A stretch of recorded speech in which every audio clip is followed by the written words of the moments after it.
So, there I was, Jenna, just cruising through the local park, headphones in, blaring some old school rock. The breeze was nice, and it was just one of those perfect days for being lost in your own world. I'd just wrapped up a coding sprint for the new app one was developing. Working from home has its perks, like no one cares if you're in your pajamas at 3 in the afternoon. As I was rounding the bend near the old oak tree, that's when it happened. Out of nowhere, I collided with what felt like a brick wall, sending my phone flying and ripping my headphones out. I barely had time to register the surprised yelp that matched mine. "Oh, crap. I'm so sorry," I blurted out, scrambling to my feet, brushing dirt off my jeans. The brick wall turned out to be a guy, probably around my age, with a shock of brown hair and a kind of sheepish grin that immediately put me at ease. He was already picking up my phone, checking if it was okay. "Hey, no harm done, but maybe watch where you're dancing next time." He chuckled, handing back my phone which, thank God, was still in one piece. "Thanks, and yeah, I guess I got carried away with the tunes. I'm Jenna, by the way," I said, still a bit embarrassed, but relieved he was cool about it. "I'm Jake. Seems like you've got a killer taste in music," Jake said, nodding towards my phone. We both laughed it off, and I noticed he was holding a frisbee. "You play?" I asked, gesturing to it. "Yeah, was just about to start a game with some friends, but they bailed." "You play?" "Not really, but there's a first time for everything, right?" I shrugged. It wasn't like I had plans, and he seemed like good company. "Cool, let me show you the ropes then." His smile was infectious, and honestly, I was already curious about him. We spent the next hour tossing the frisbee, chatting about everything from our favorite bands to our jobs. Turns out, Jake was an engineer at a local tech startup, which gave us tons to talk about since we were both in the tech field. It felt so easy, like chatting with an old friend. As the sun began to set, Jake glanced at his watch. "Hey, you hungry? I was gonna grab a bite at the cafe across the street. Join me?" I was actually starving, and I figured, why not? "Sure, let's go. But just a heads up, if they have chili fries, I'm not sharing," I warned him playfully. "Huh, challenge accepted. Let's see if their chili fries are worth the hype then," he said as we started walking towards the cafe. By the time we said goodbye, it was clear this wasn't going to be just a one-time thing. Jake asked for my number, and I gave it to him, feeling that buzz you get when you know something good just started. After a few months of dating Jake, things were going pretty damn well. But like every romantic movie where the sun's always shining, there had to be a cloud somewhere. That cloud, in my story, turned out to be Linda, Jake's mom. "So, you're finally going to meet my mom," Jake said one Saturday morning as we were having breakfast. He had this half-smile, half-wince thing going on. "Just a heads up, she's a bit intense." "Intense like how?" "Like secret government conspiracy intense or believes in aliens intense?" I joked, trying to lighten the mood. "More like reads your horoscope and judges your life choices intense," he replied, shaking his head. We drove over to Linda's house later that day. It was one of those perfectly manicured homes you see on TV shows, where you know something's too good to be true. Jake knocked, and the door swung open. There she was, Linda, in all her glory, wearing a flowery dress that screamed, "I'm the boss here." "Jakey, and you must be Jenna," Linda said, eyeing me like I was some specimen under a microscope. Come in, come in." The living room looked like it was ripped straight out of a 1950s home decor magazine, complete with a giant bookshelf filled with all sorts of astrology books. I kid you not, there was a crystal ball on the coffee table. Linda wasted no time. "So, Jenna, when's your birthday?" she asked, as soon as we sat down on her floral couch. April 17th, I said, a bit thrown off by the sudden interest in astrology. "Aries, huh? She frowned, flipping through one of her many books. "And Jakey here is a Pisces. Not the best match, astrologically speaking. You do know that, right?" Jake rolled his eyes, giving me a sorry about this look. "Mom, come on, not everyone believes in that stuff." But they should, especially when it comes to important life decisions. Linda shot back, giving me a sharp look. You see, Jenna, Aries are headstrong and impulsive, and Pisces are dreamers, sensitive. It can lead to conflicts, you know. I wasn't sure how to respond. I mean, who goes full psychic mode 5 minutes after meeting someone? Well, we've been getting along just fine so far, I managed to say, trying not to offend her but also standing my ground. Linda hummed disapprovingly, tapping her fingers on her astrology book. We'll see about that. Life's not just about the good times, dear. The rest of the visit was pretty awkward. Linda kept dropping hints about ensuring compatibility and watching out for the retrogrades. I couldn't believe the stuff coming out of her mouth. Jake was super apologetic on the drive home. Sorry about that. She can be a bit much, he admitted, looking genuinely embarrassed. A bit much? Jake, she basically said we're doomed because I'm an Aries, I said, trying to laugh it off, but honestly, it stung a bit. Driving back, I mulled over everything. Linda was definitely a force to be reckoned with, but I wasn't about to let her or her astrological charts dictate my relationship. I liked Jake a lot, and no amount of bad star alignment was going to change that. So there we were, a year into this whirlwind, and somehow, despite all the cosmic crap Linda tried to throw our way, Jake popped the question. We were at our favorite pizza spot. Jake got all nervous, which was funny because he's usually Mr. Cool. He slipped the ring box across the table right as I was about to dive into a slice. Jenna, will you marry me? He blurted out, almost knocking over his drink. I was so shocked I nearly choked on my pizza. Hell yes, I managed to get out once I stopped coughing. Everyone around us started clapping, and I was just there, all teary-eyed and laugh-crying. Planning the wedding, on the other hand, was anything but beautiful at first. Trying to make a guest list and figure out a venue was stressful enough without Linda's constant input. You know, Jenna, Mars is in retrograde around your wedding date. That's really not a good sign, Linda warned one afternoon, while we were looking over some flower arrangements at my place. I rolled my eyes so hard I thought they might stick that way. Linda, we're not picking a date based on Mars, Mercury, or any planet. We're picking it because the venue we want is available then, and it's special to us. The wedding day finally came, and despite Linda's dire predictions, it was perfect. Sunny skies, not too hot, not too cold. All our friends and family were there, laughing and having a good time. Even Linda managed to put on a smile, though it looked a bit forced. After the ceremony, during the reception, Linda pulled me aside. Her expression was serious, which wasn't surprising given our past chats. Jenna, I still think you should reconsider this union. You might be happy now, but what about when the stars shift? I had just about enough at this point. Linda, I'm married to your son now. I'm not reconsidering anything. We're happy, and that's what matters. She huffed a bit, looking around as if the answer was going to pop out from behind the wedding cake. You're ignoring the signs, Jenna. But remember, I warned you. Duly noted, Linda. Now, if you'll excuse me, I'm going to dance with my husband at our wedding, which, by the way, is going wonderfully despite the bad signs. Jake caught my eye from across the room and gave me a thumbs up, knowing all too well the conversation I'd just survived. We spent the rest of the night dancing, laughing, and truly enjoying every moment. Life after the wedding felt like a sweet dream, but as with all dreams, reality has a way of creeping in. Linda's relentless comments were that reality for me. Every time we visited, she'd have some snarky comment ready.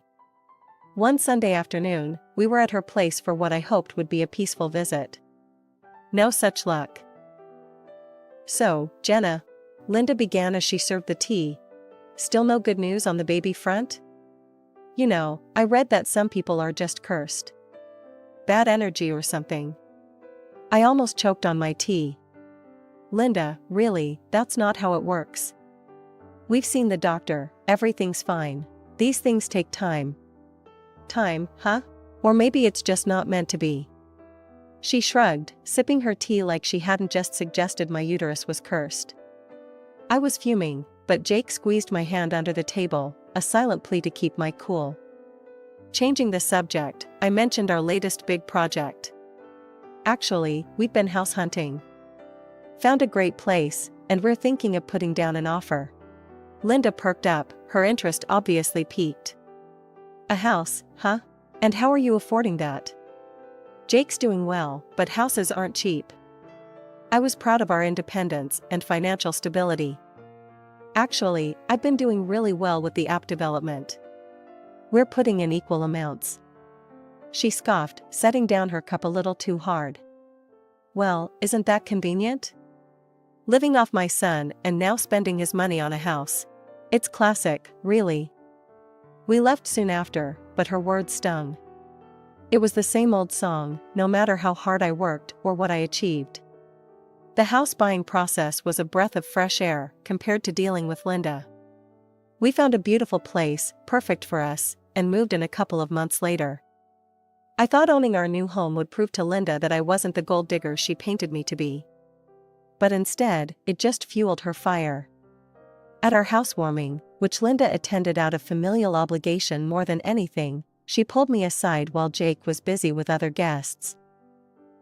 Must be nice, living large on someone else's dime. But we both know the truth, don't we? Just make sure he doesn't find out about your little side flings, she hissed, glancing around to make sure no one else could hear. I stared at her, shocked and angry. What are you even talking about? I've never cheated on Jake, and I never would. How dare you? She just smirked and walked away, leaving me there, fuming. Later, I heard through the grapevine that Linda was spreading rumors about me being a freeloader and cheating on Jake. That was the last straw. I confronted Jake when we were alone. Your mom's saying things, awful things about me. I don't know how much more I can take. Jake was furious. She what? That's it. I'm going to have a word with her. This has to stop. He did, and he told Linda she needed to back off or she wouldn't be welcome in our home anymore. She didn't take it well and called me the next day, furious. You're trying to cut me off from my son, you witch. I know what you're up to, bringing men into the house when Jake's gone. Don't think I don't know. Her words were like venom, but they didn't hold any power over me anymore. Linda, believe what you want, but I'm telling you now, stop spreading lies about me, or you'll regret it. This is my home, and I won't be harassed in it. Things had quieted down since we limited Linda's visits, but calm in my life seems to be just the quiet before another storm. This new trouble started innocently enough, just a feeling that something was off. It began at the local grocery store. I was loading bags into the car when I got this prickly feeling on the back of my neck, like someone was watching me. I glanced around and caught a glimpse of a man at the far end of the parking lot. He was just standing there, staring. It was weird, but I brushed it off as paranoia. The next sighting was at the cafe down the street from our house. The same man, sitting 2 tables away, pretending to read a newspaper, but clearly watching me. My heart started pounding. Was I being followed? When I saw him a third time, just standing across the street from our house, that's when I really freaked out. This was no coincidence. This guy was tracking me. I told Jake about it that night. Babe, there's this guy, I've seen him around a lot lately, and it feels like he's following me. Jake looked concerned, but he was trying to be the rational one. Are you sure? Maybe you're just overworked and stressed. Why don't you take a break for a few days? Do some of that yoga you love, chill out a bit? I wasn't convinced, but I decided maybe a break would help. I started doing yoga again, tried to meditate, but that nagging feeling wouldn't leave me. I was constantly looking over my shoulder, jumping at shadows. One afternoon, I had enough. I was going to prove I wasn't imagining things. I went to the same grocery store, and sure enough, there he was. This time I confronted him. I walked straight up to him, my phone camera ready. Why are you following me? Who are you? The man looked startled, then tried to walk away, but I was too quick. I snapped a few pictures. I've called the cops, I lied. He stopped, a look of panic crossing his face. Wait, listen, I'm not here to hurt you. I'm a private investigator. I'm sorry, I can't say more. In the evening, we ran into him again in the parking lot of our house.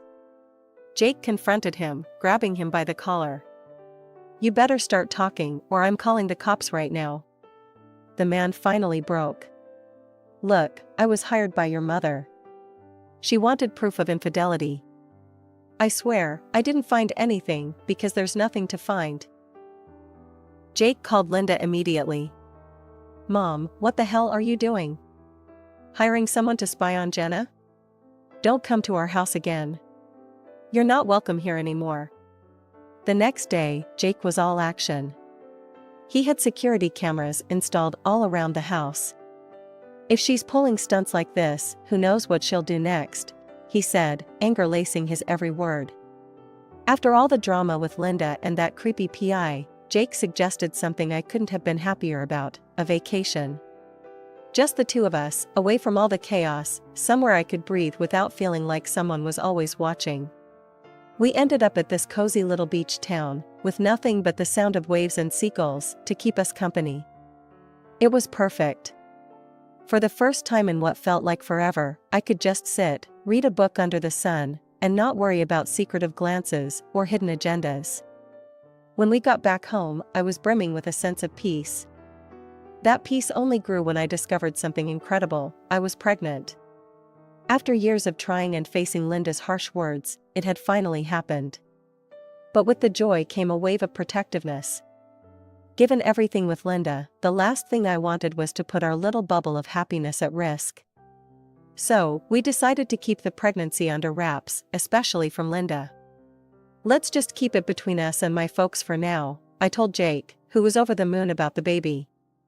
Yeah, I don't want my mom spoiling this with her negativity.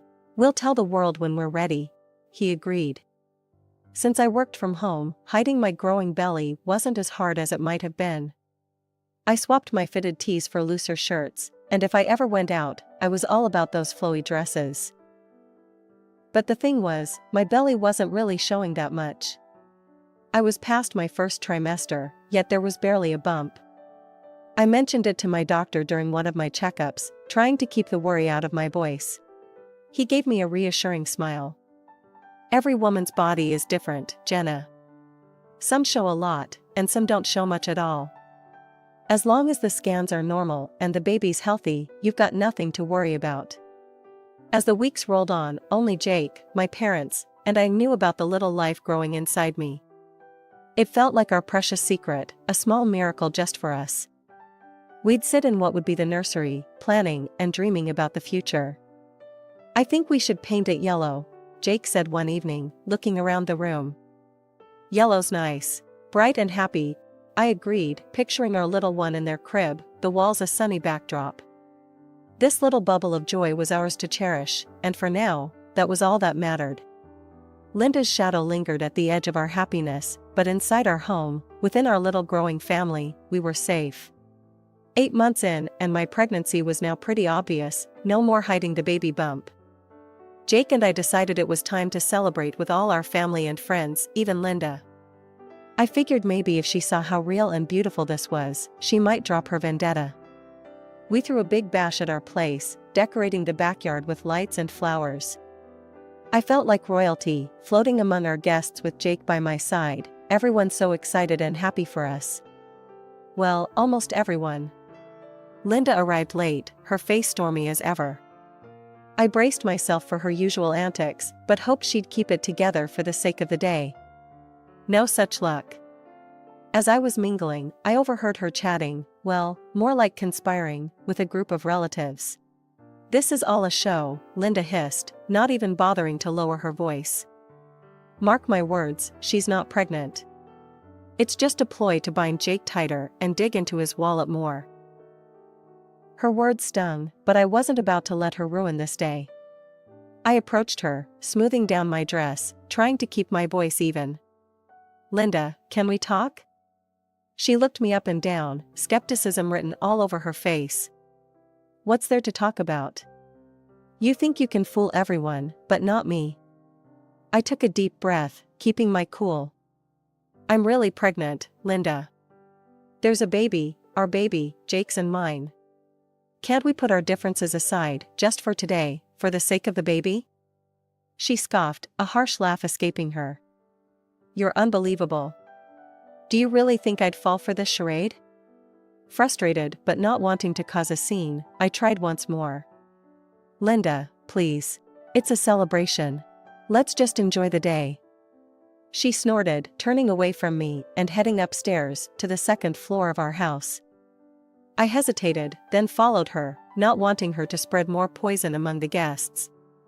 Upstairs, I found her in the hallway, fuming.